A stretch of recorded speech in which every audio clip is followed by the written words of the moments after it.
Bismillahirrahmanirrahim. Assalamualaikum everyone. I hope every one of you is doing great. This is Erin Tariq here, your coach from the platform of University.org and vjob.org, and I cordially welcome all of you in your new class of online tutoring and teaching. And in this video, we will have the practical demonstration of how you can design an effective lesson plan.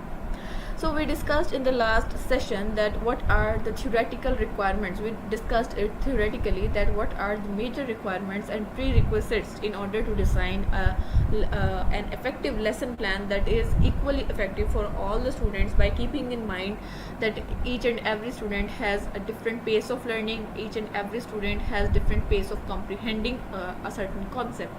So we must, being an online tutor and teacher, we must have to keep this thing in mind, that we make sure whenever we design a certain lesson plan, we must make sure that everyone has a different pace of learning, everyone has a different state of mind for learning, and not every student is equally indulged in a certain lesson or in the certain content that you are providing to them as an online tutor. So you must have to keep in your mind that you have to design a lesson plan by keeping in mind that you have different state of minds in the form of your students, and you have to deal with all the state of minds equally, and you have to keep them up to date, and you have to keep up your pace in accordance with the pace of your student. Even if a student is very slow in learning, but you have to wait for that particular student as well. It is a kind of religious responsibility towards you to act as a tutor. I'm not talking about that you are just whenever you are trying to become an online tutor, or you are going to present your a certain content physically to a student, but you have, being a tutor, it is your religious responsibility even that you have to keep your pace in accordance with the pace of understanding of your students. So in order whenever you keep that particular thing in mind, that when you have different states of mind in the form of your students, and you have to make sure that each and everyone is equal in your class, and you have to keep in mind that everyone has a different state of mind, and everyone has a different pace of learning. But you have to keep your pace in accordance with the pace of your that particular student that is really very slow in learning. So here is a practical demonstration of how you can set up an effective lesson plan. Before that, we will discuss all the points in detail again that we discussed in the lecture number 7, that what are the clear-cut and straightforward points that you must keep in mind whenever you are designing a certain course curriculum. So in the simple words, in a professional way, we can also call lesson plan as a curriculum for the students that you are going to design. So it doesn't matter that which type of subject do you belong, and which type of audience are you going to face in your virtual classrooms, but you just have to keep in mind that you have to follow all these generalized rules in order to design any kind of effective lesson plan or curriculum for your students. It doesn't matter from which subject do you belong, from which type of students you are going to teach. You have to follow all these general points whenever you are designing up a certain kind of effective lesson plan or curriculum for a certain kind of course. So first thing that you must keep in your mind, that set clear learning objectives. So if we will see the general points here, and we will try our best to apply those general points in the practical demonstrations, in the practical demonstration that I am going to provide you with your own course curriculum. So you all are my student of online tutoring and teaching, and for that purpose I designed your course curriculum first for this course. And also I have to keep in mind that not every student is same. So I have to keep all the general points that are really very important in order to design a certain effective curriculum, or you can call it as a lesson plan. So first thing that you must keep in your mind, that you must have a very clear learning objectives of that particular course, that are clear in your mind as well as in the mind of your students too, whenever you are going to teach them a certain lesson. For example, in your case, you can see that in your course curriculum, first of all, I described it in a very brief manner that what does an online tutoring and teaching certification program means. So this course is particularly designed to prepare individuals for online tutoring and teaching, and that is my main objective, and I will keep it in my mind while teaching that particular course. It covers all the essential skills and knowledge required for a successful online instruction that are required for you to become a good and representative online or virtual tutor. So participants will gain theoretical and practical knowledge of online teaching by and methodologies, including asynchronous and synchronous model of instructions by the help of this course. So there is a brief description about a course, and whenever you are going to design your course, you have to define a brief description about that particular course. For example, you are creating up a course that is particularly related to programming and tech. Then what you will have to do is, in the brief description section, you will have to define all the description, all the essential description that is mandatory to be there in your lesson plans. So it doesn't matter that to which subject do you belong and for which subject you are designing a lesson plan. What is the matter of fact is that how much you are clear about your certain objectives of that particular course curriculum.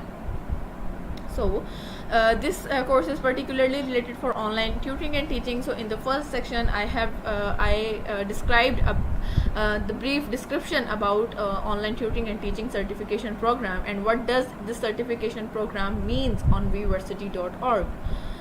So then you must also, while you are describing up about your course, you must also keep in mind that what are the main objectives of what are the main demands of this certification program from the students. So you must be very clear about that. For example, Vversity demands submissions, Vversity demands model test completion, Vversity demands exam completion before providing any USA based registered certification to a particular student. So these are the main demands that Vversity demands from the student whenever he or she is going to join this online tutoring and teaching certification program. So this you must be very clear about all the aspects that you want from your students, also that your students demands from you in this certification. So you must keep all those aspects in your mind while designing up the brief description of a certain lesson plan. Then comes that you must be very clear about all the aspects, all the clear objectives of that particular course or curriculum. So this as you can see here, that you must have a very clear idea about all the benefits that that particular course is, or certification, or that particular course curriculum is going to provide to all the students. For example, I have defined here, these are the 4 major benefits that you are going to get after on completion of this certification program of online tutoring and teaching as a virtual tutor or teacher. So these are the 4 major benefits that you will get after on completion of this online certification program, that is of professional credibility. You will receive improved teaching skills. Then you will have increased opportunities of teaching some students online, and also you will also get to know that how you are going to create student success. Then comes, what are the skills that you must keep in your mind while becoming an online tutor or teacher, that what are the skills that you require to become an online tutor or teacher. First one is for example is a technology proficiency. Then comes, you must learn about the learning management system. You must have a well defined LMS or learning management system. You must design lesson planning. You must have an effective communication skill. Then you must know how to manage your time while you are having you are providing the recorded lectures to your students, either you are having the live sessions with your students. Then comes how you are going to assess your students, engage your students in your lectures, how you will be you are going to show your flexibility throughout the course when as a tutor or teacher. So for example, if someone is there, for example, if you are having online students, if you are having virtual students that to whom you are going to teach virtually, so you must have very flexible personality in yourself as well, in order to meet all the pace of the students, in order to meet the pace of the students upon which he or she is learning or comprehending a certain concept. So you must have a very flexible personality before proceeding further in the online tutoring and teaching section. So you must also design these skills. These skills are equally different in all the subjects that you are going to teach. For example, you are not going to add these skills in a curriculum that is particularly related to a physics subject, and in a curriculum that is particularly related to a biology subject. For example, you are going to become a biology teacher, then the skills must be very different, and you are going to design your curriculum in by keeping in mind all the skills that are required to become a biologist. So this is just an example to show you that how a particular lesson plan looks like. So your lesson plan must have a brief description in start. You must present all the benefits that students are going to get from that particular course or certification program. Then you must define all the skills that a student is going to acquire after having your certification or the courses. Then comes what are the topics to be covered in an online tutoring and teaching section. So as I said earlier in the lesson planning live session, that how you are supposed to create an effective lesson plan, that first of all you have to create a whole course outline. Then you are going to divide the whole course outline and the whole course content into some kind of modules, and those modules are particularly known as, in very simple words, they are particularly known as the stepping stone of that particular course. So for example, whenever you are going to design a curriculum and you have been assigned to a book as a tutor, that you have to follow this book in order to teach a certain student. For example, students are providing you the book of biology, and you have to divide all the course content of biology book into specific by keeping in mind the whole time frame you are getting to teach that particular book. So you have to divide the course content first, then you are going to re-divide the course content into the modules of learning. So this is how I created up the whole course content of the certification program. As you can see here, these all are the aspects to be covered in the online course and certification program. Then you must be very clear about the audience you are going to pursue further in the as an online tutor. For example, if you are a biology teacher, then you must keep in your mind, and you must also mention this in your curriculum, that who are eligible to apply in that particular course, who are eligible to apply, who are eligible to hire you as their online or virtual tutor or teacher. So if you are eligible to teach more than one subject, you are more than welcome. You can also define more than one type of audience in this section. But if you are particularly specialized in a certain subject, for example, you are a biologist and you can teach a biology or any other subject like physics, chemistry, etc. in detail to a certain student, then you must define your audience, and you must define here that only the students that are related to chemistry can hire me because I am specialized particularly in chemistry. So it depends that it depends on who you are going to teach. So I am just sharing this curriculum as an example, as a practical demonstration, that how does a format of effective lesson plan looks like, what are the key features of a particular lesson plan, what are the key features of a particular course curriculum that you are going to create for your students. So you must take it as an example. You are not going to follow it religiously, and you just have to take it as an example. And I'm just trying to explain the concept that I shared with you people theoretically in the last session in your lecture number 7. So this is another part of your course curriculum. Then you must tell about the tools that students are going to learn in your course. For example, in this online tutoring and teaching course, you are going to learn about the learning management system.